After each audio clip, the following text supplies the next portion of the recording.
that smoothed it out, Justin. Good. Hey, I got one for you. Here's a question I've been thinking about. Yep. What happens when someone says that I'm in a cult because I believe the King James Bible is the Word of God? So he said that to you? Yeah. Well, join the club. I mean, it's about time it had to happen sometime. But think about this, Justin. They're calling you, saying you're in a cult because you believe there's a perfect Bible on this earth. Now, let me ask you a question. The person that said you were in a cult, do they believe that salvation is by grace? Yeah. Do they believe that Jesus Christ was born of a virgin? Mm-hmm. Yeah. They believe he was sinless? Sure. God in the flesh? Yeah. He was crucified. 3 days later, he rose from the dead? Yeah. They believe that everything we believe. If you put these things on a piece of paper, Justin, you'd have them and us checking yes on all the same boxes except one. And that one box is that God has a perfect Bible on this earth. And the fact is, if you talk to him, ask him, do you believe there's a perfect Bible on this earth? And they'll say yes. Ask him to show it to you, put it in your hand, and all of a sudden it evaporates. It doesn't exist anywhere. And it embarrasses them that we say the Bible's perfect and can put it in your hand. So they have to call us a cult to try to marginalize us and take the pressure off of them. Gotcha. Sure. Hey, how about hand me the air cleaner? Sure. Justin, I've got to go see the preacher this afternoon. Why don't you just go with me? We'll jump in this thing. We'll go on over there and see him.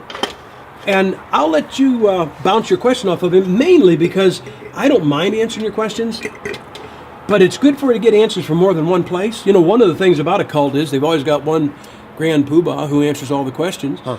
And I don't want to be that to you. I'd like you to hear what a pastor has to say. We'll jump in this, and you can bounce that off of him, okay? Sounds good. All right.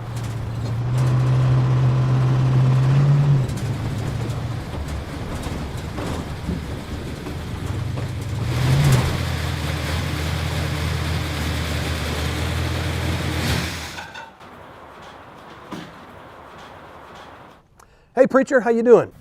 Good to see you, Brother Gipp. Yes, good to see you, Doc.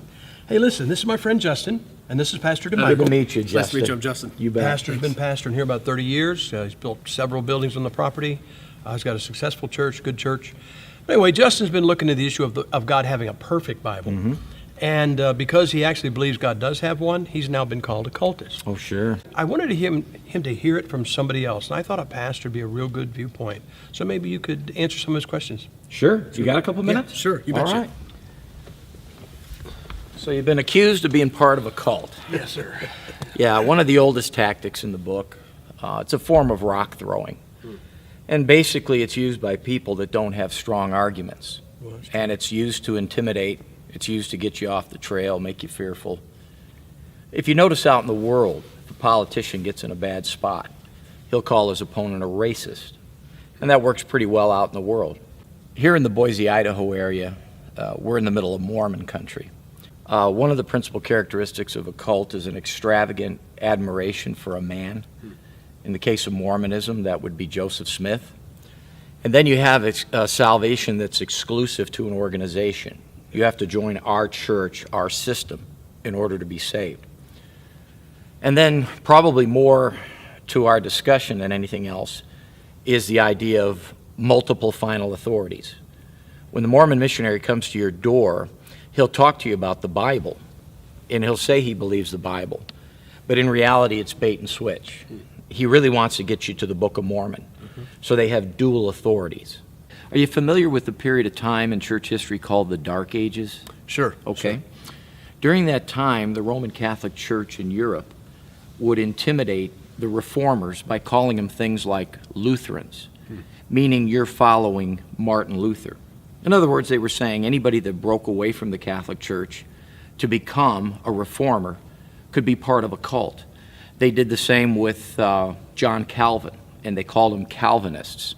Of course, who really was part of a cult? When you consider the way the Roman Catholic Church venerates the Pope and calls him the Vicar of Christ, really sounds like the pot's calling the kettle black. Yeah. Justin, those that are accusing you of being part of a cult, do they believe in the Bible the way we do as Bible believers? In other words, it's perfect, there's no errors in it? Or would they suggest that there are errors in the Bible? They think there's some errors. Okay.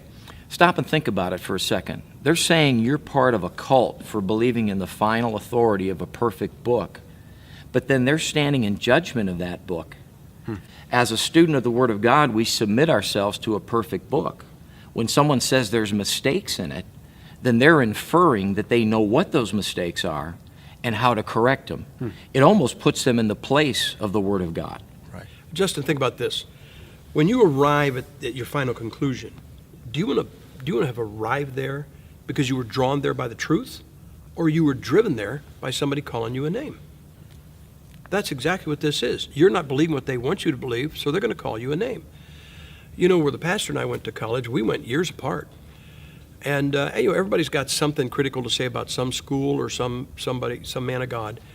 But when I graduated, when he graduated, the president of the college said this: when you leave here, you take your authority with you under your arm, talking about the Bible. You don't need me, and you don't need this school. Now, how many Bible colleges do you think would be brave enough today to tell their student body that?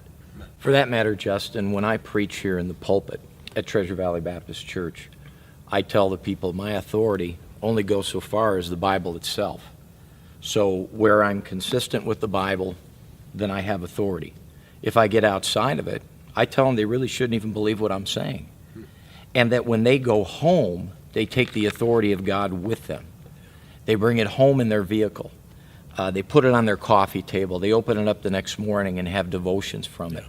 And they're not dependent upon me because I know Greek and I know Hebrew, and I've convinced them somehow that they can't have the perfect Word of God in their language. They got to come to me to understand the spiritual hieroglyphics. You see, at our church and among Bible believers, we want people to have the authority of God with them because that's how God intended it. We talked a little bit about church history. One of the great things about the Protestant Reformation was not only the idea of justification by faith, but the priesthood of all believers. During that period of time, it seemed that most people in Europe believed that truth was locked up with the priest and with the church, and that the lay people not only couldn't have the Word of God, but that it was vested solely in the priest. If we go back to that sort of thing, where does that leave us? Where does that leave people?